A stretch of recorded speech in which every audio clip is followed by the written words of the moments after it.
Voting in some countries is required by law, but no longer in Chile.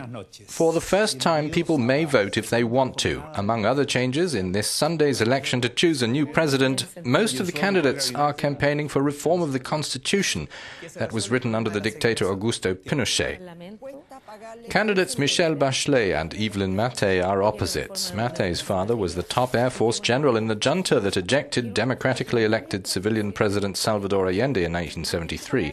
Bachelet's father was tortured and died in prison as a general loyal to Allende. Michelle Bachelet was president until just 4 years ago. She is determined to govern again with the centre-left in coalition with Chile's Communist Party. The 62-year-old is also determined to make taxation fairer and to overhaul public education from nursery school to university. She says this will ensure quality that is free and not for profit, that is inclusive, on the principle that education is a social right and not a commodity. Economist and pianist Evelyn Mathei was Labour Minister until July. She is the candidate of the alliance of right-wing Chilean parties affiliated with outgoing President Sebastián Piñera. Here's a sample of her on the campaign trail. She says our plan looks like the Germany of Merkel. Their plan looks like the Germany of the Berlin Wall.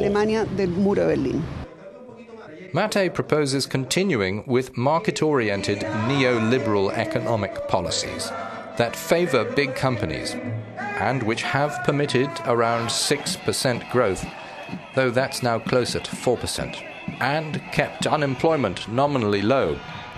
But those policies have also brought civil discontent to a boil. The head of the Federation of Chilean University Students says it's high time the country raised the conditions of ordinary people. He says 4 years ago talking about free education would have been considered crazy. Now it's seen as a necessity.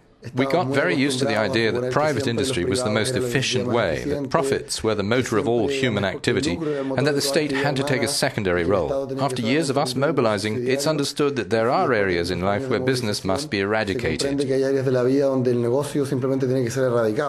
Student demonstrations throughout Piñera's term have increasingly moved other groups to protest their deep dissatisfaction in Santiago. Voting will be voluntary, abstention possible, perhaps handing Chile's next president a weakened mandate.